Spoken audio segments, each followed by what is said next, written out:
Wrightsville Beach, Skywatch, Riverfest 2025, and we've seen so many orbs a night. It's incredible. I just had a guy on my podcast about a month ago. He, I don't know if you've ever heard of him. His name's Chris Bledsoe. And he has these crazy experiences where he sees orbs all the time. Like he goes out into his backyard and he has these orbs that follow him and he films them and he posts them on Instagram. Wow. And nobody knows what they are. Wow. That's interesting. It's really interesting. And he believes it's spiritual. He believes they're angels. And he's got this great book called UFO of God where he talks about his like life story and how he started witnessing these orbs, and then he started seeing like this apparition of a lady. Anyways, he started getting attention from NASA, and one day a guy from this is all like documented and confirmed. Like he is like the most credible. The crazy thing about him is his story is so phenomenal, unbelievable. I mean, post these videos every day. He came down here, we went to the beach, and he summoned these fucking orbs from the beach. I watched this shit come out of the ocean. Wow. And it's on video. Wow. It's not just like hearsay. We literally filmed it. That's incredible. And the craziest thing about it is that there's all these people from NASA, CIA, and the Pentagon that started showing up at his house and talking to him and interviewing him.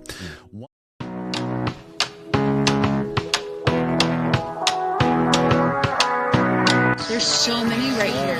There's so many. 1, 2, 3, 4, 5, 6. Two going behind the tree now.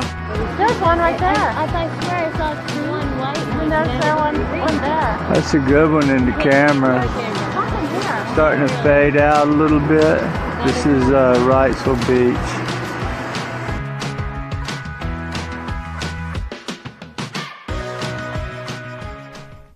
And I'm trying to catch my breath. I'm panting, but I'm trying to be quiet, right? Because I didn't want to scare whatever's coming toward me.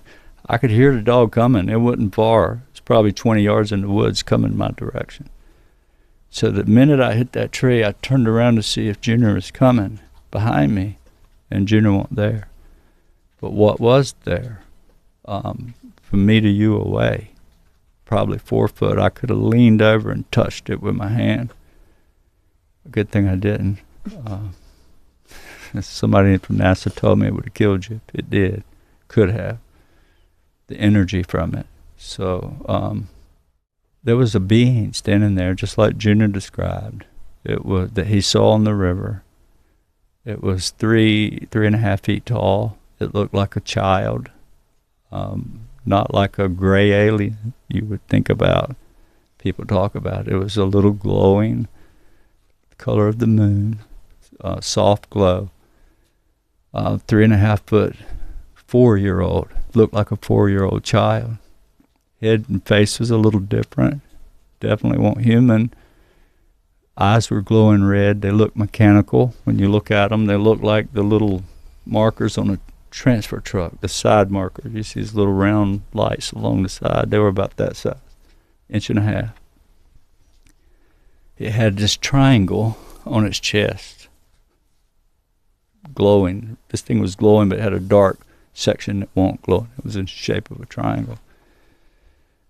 And I knew I was in trouble.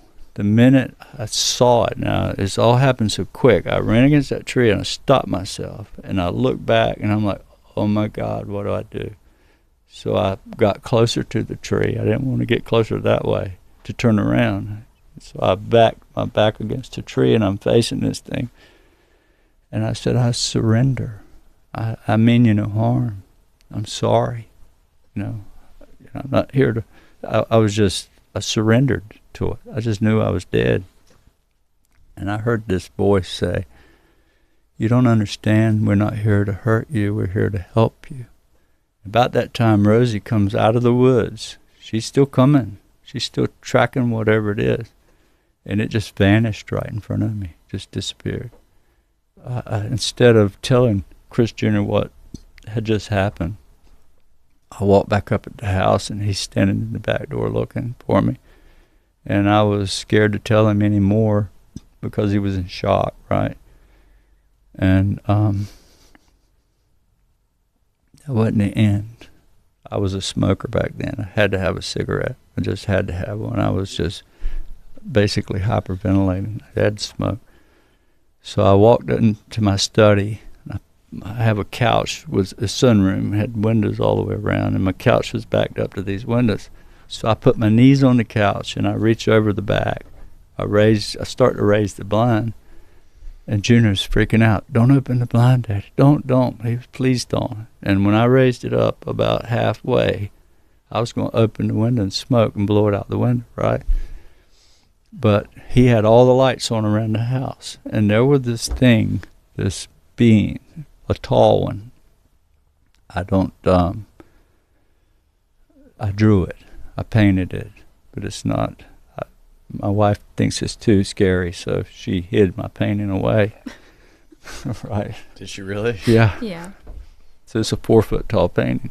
And she saw the same thing. Is it scary, Emily? It was a conversation piece in our house back in the day for sure. She turned it around and hid it somewhere. I don't know where it is now. It's in the pod. Somewhere in storage. She won't let me bring it out. But anyhow, that's what I saw coming about 20 yards outside that window. And remember, all the floodlights were on, so I could see it perfectly. And How tall would you say it was? 7 foot. It freaked me out so bad that I shut the shutter down without telling Chris Jr. anything. I'm trying to protect him as a dad, right? So I pulled the blind down, grabbed him by the hand, ran out the front door, jumped in my truck, and we drove about 5 miles away to a big hayfield. Sat in the very middle of the hayfield until daylight the next morning, afraid. That was the beginning and the end of January the 8th of 2007. And believe it or not, he did leave out details. It's a big story, Yeah. but they're all in the book. Yeah.